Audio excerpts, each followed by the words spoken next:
मैं आनंद स्वरूप त्रिपाठी सरस्वती विद्या मंदिर इंटर का एटिया था गोंडा। इससे पहले मैं आपको क्षेत्रफल वेक्टर तथा वैद्युत फ्लक्स के बारे में समझा चुका हूँ।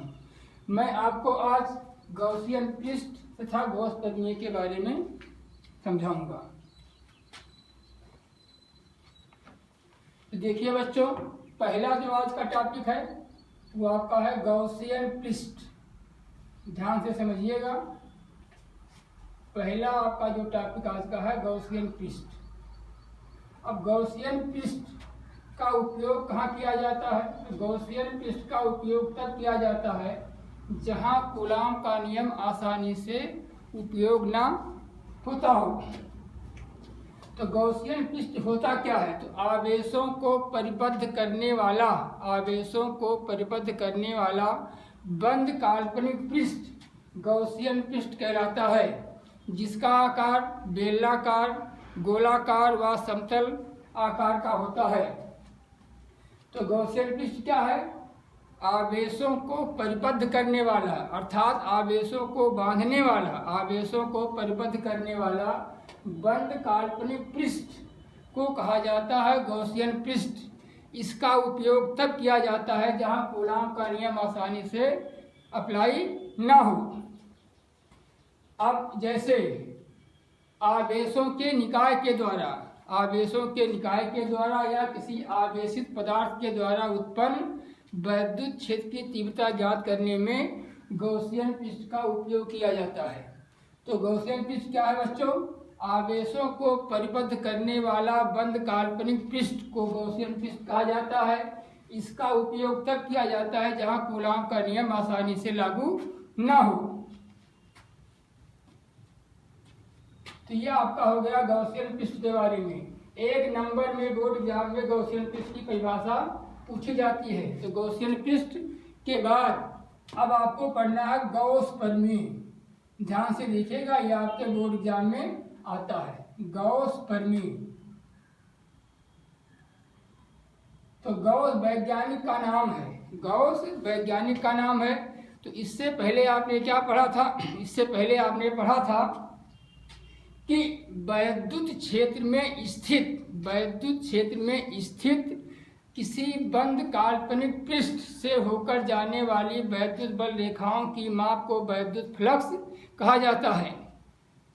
उसी वैद्युत फ्लक्स का मान ज्ञात करने के लिए वैज्ञानिक गॉस ने एक स्टेटमेंट दिया, एक प्रमेय दिया। वह प्रमेय क्या है? देखिए बच्चों, तो किसी भी बंद काल्पनिक पृष्ठ का कुल वैद्युत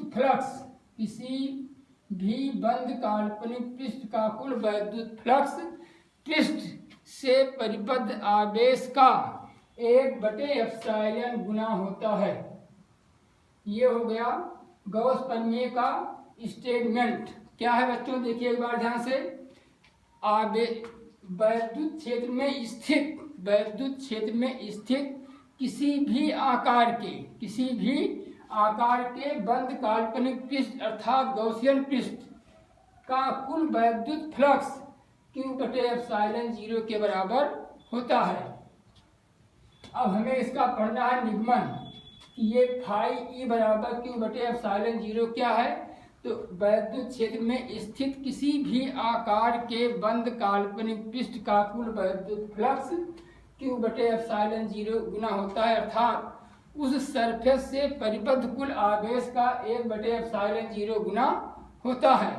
जहां एप्सिलॉन नॉट या ε0 से कहते हैं, इसे कहते हैं निर्वात की विद्युतशीलता। क्या कहा जाता है बच्चों? निर्वात की विद्युतशीलता, जिसका आंकिक मान आपको याद रखना है। क्या होता है? 8.85 × 10⁻⁻12 कूलाम स्क्वायर प्रति न्यूटन मीटर स्क्वायर। यह मान आपको हमेशा याद रखना है, हर एग्जाम में पूछी जाती है। तो ε0 को कहा जाता है 8 का तो कहते हैं निर्वात की विद्युतशीलता, जिसका आंकिक मान इतना होता है जो आपके बड़े बोर्ड पर लिखा हुआ है 8.85 × 10⁻12 कूलाम स्क्वायर प्रति न्यूटन मीटर स्क्वायर। तो गॉस प्रमेय का स्टेटमेंट एक नंबर में बोर्ड एग्जाम में पूछते हैं तो है क्या कि किसी गौसियन पृष्ठ का कुल वैद्युत फ्लक्स उस पृष्ठ से परिबद्ध कुल आवेश का 1/ε0 गुना होता है। अब आइए आप देखिए इसका निगमन कैसे किया जाता है, ये भी आपके एग्जाम में आता है। तो देखिए निगमन करने के लिए आराम से नोट करते रहिएगा। तो गॉस प्रमेय का निगमन, गॉस प्रमेय का निगमन यानी इसका प्रूफ हम कैसे करेंगे। तो प्रूफ करने का कई तरीका मैं आपको आसान तरीका समझा रहा हूँ, देखिएगा। तो गॉस प्रमेय का निगमन करने के लिए सबसे पहले हम एक बिंदु O मानते हैं। ये मैंने क्या कर लिया, एक बिंदु O मान लिया। क्या माना, एक बिंदु O। इस बिंदु O पर मैंने एक धन आवेश Q को स्थित कर दिया। तो क्या करते हैं बच्चों, सबसे पहले हम एक बिंदु मानते हैं, उस बिंदु पर एक धन आवेश प्लस Q को स्थित कर देते हैं। उस आवेश से r दूरी पर हम एक बिंदु P मान लेते हैं।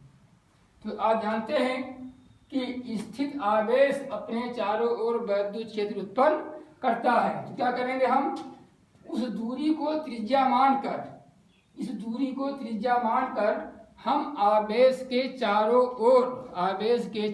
ओर क्या करेंगे, एक बंद गोलाकार गॉसियन पृष्ठ की कल्पना करते हैं।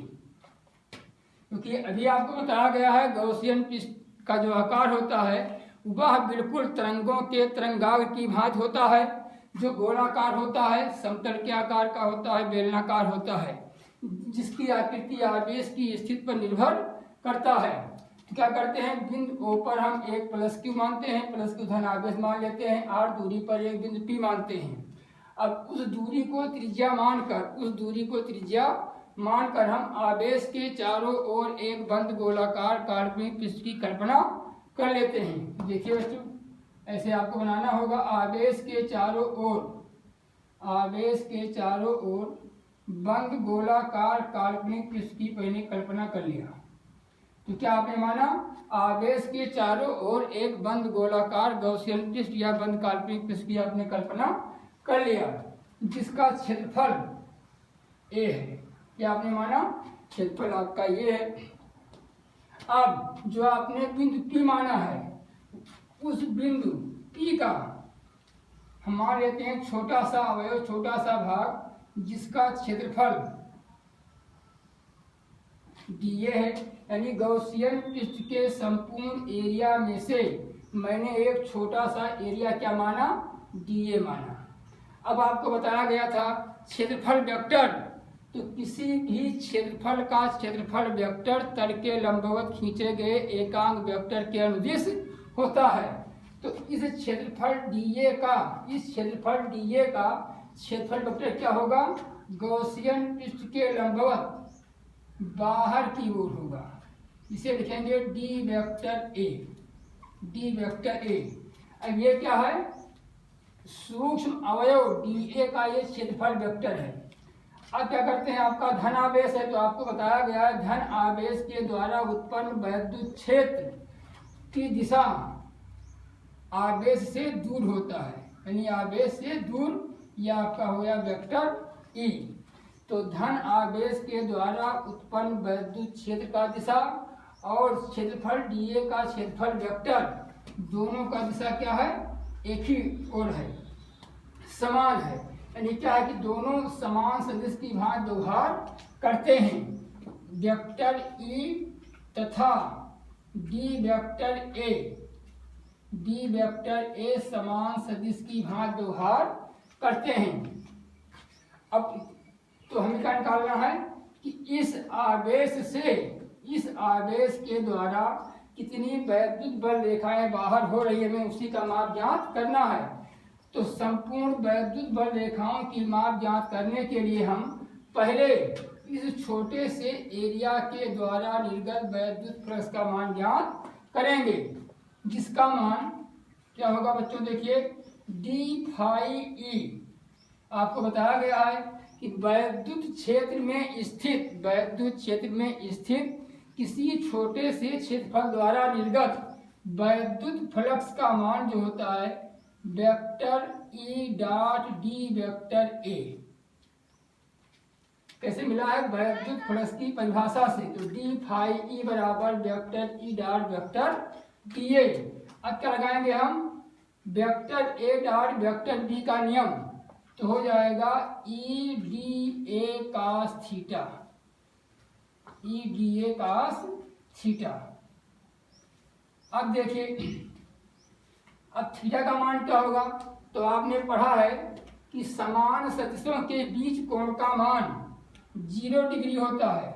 तो थीटा का बराबर क्या हो गया? 0। तो डी फाई ई का मान आपको मिल गया ई डी ए, ई डी ए। यानी इस छोटे से अवयव के द्वारा, इस छोटे से अवयव के द्वारा ई डी ए वैद्युत बल रेखाएं बाहर हो रही हैं। हमें क्या निकालना है कि संपूर्ण एरिया के द्वारा, संपूर्ण एरिया के द्वारा कितनी वैद्युत बल रेखाएं बाहर होंगी। तो संपूर्ण लिखेंगे हम, संपूर्ण गॉसियन पृष्ठ, संपूर्ण गॉसियन पृष्ठ से निर्गत कुल वैद्युत फ्लक्स कैसे निकालते हैं? सरफेस इंटीग्रल के द्वारा ज्ञात करते हैं। तो ये आपका हो जाएगा फाई ई बराबर सरफेस इंटीग्रल। इसे हम 3 प्रकार से बनाते हैं। 3 समाकलन के साथ ए भी लिखा जाता है, 3 समाकलन के साथ यस भी लिखा जाता है। इस प्रकार से भी लिखते हैं। इसका नाम क्या होता है? सरफेस इंटीग्रल पृष्ठ समाकलन का मान क्या हो जाएगा? D phi E. अब डी फाई ई का मान आपको क्या मिला है? ई डी ए, जो यहाँ पे हम रख देंगे। तो हो जाएगा ई डी ए। क्योंकि ई आपका कांस्टेंट है जो समाकलन से बाहर हो जाएगा, केवल बचेगा D A, surface integral D A. इससे पहले आपको बताया गया है कि समाकलन dx का मान होता है x के बराबर। इसी के आधार पर इसका मान हो जाएगा EA हो जाएगा। और यही आपको बताया गया था वैद्युत फ्लक्स की परिभाषा। तो जो भी गॉस प्रमेय का जो अनुप्रयोग है, सभी अनुप्रयोग में आपको यहाँ तक याद रखना होगा कि फाई ई का मान क्या होता है? EA के बराबर होता है। ये हो गया आपका समीकरण नंबर 2। अब समीकरण 2 प्राप्त होने के पश्चात क्या करेंगे? हम पहुंचेंगे हम अपने पहले अध्याय में। तो पहले अध्याय में आपको क्या बताया गया है? किसी बिंदु आवेश के द्वारा r दूरी पर उत्पन्न वैद्युत क्षेत्र की तीव्रता। तो आपको बताया गया है E बराबर 1/4 पाई एप्सिलॉन 0 Q बटे r स्क्वायर। ये होता है किसी बिंदु आवेश के द्वारा r दूरी पर उत्पन्न वैद्युत क्षेत्र की तीव्रता। ये मान यहाँ रखा जाएगा तो आपको मिल जाएगा फाई ई बराबर 1/4 पाई एप्सिलॉन नॉट या एप्सिलॉन 0 Q बटे r स्क्वायर। अब ए का मान क्या रखा जाएगा? तो आपने क्या माना है कि आवेश के चारों ओर का जो गॉसियन पृष्ठ है वह बंद गोलाकार है, इसलिए ए का मान गोले का एरिया रख दिया जाता है। तो गोले का एरिया होता है 4 पाई r स्क्वायर। अब 4 पाई से आपका 4 पाई कैंसिल हो गया, r स्क्वायर से आपका r स्क्वायर। तो ये आपको मिल गया फाई ई बराबर क्या हो गया? Q बटे एप्सिलॉन नॉट या एप्सिलॉन 0। ये मिला आपको समीकरण नंबर 3।